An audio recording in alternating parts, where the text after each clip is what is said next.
على قرارات العمل الإداري داخل الإدارة.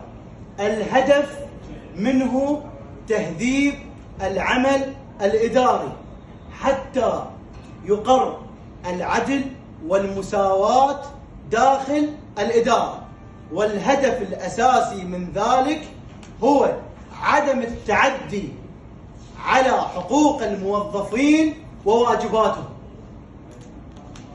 هذا جدا مهم.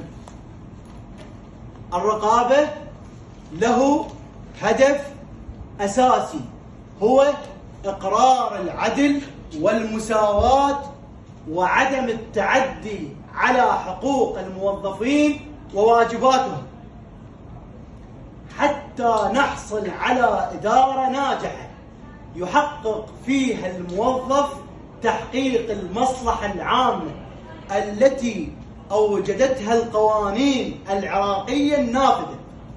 واضحة؟ وهو تحقيق المصلحة العامة. الموظف له هدف أساسي تحقيق المصلحة العامة. الرقابة له هدف. ما هي هدف الرقابة؟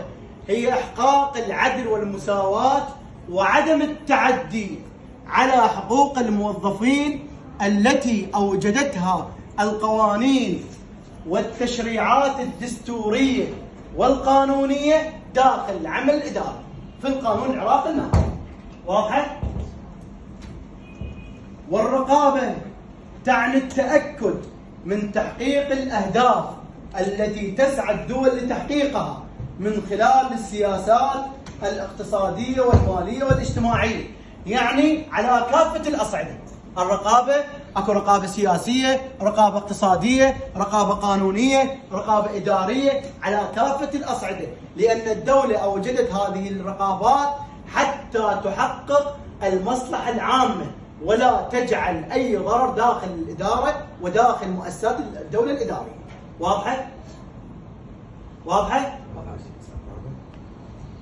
تحتل الرقابة المركز الأساسي والفاعل داخل عمل الإدارة. يعني يجي سؤال: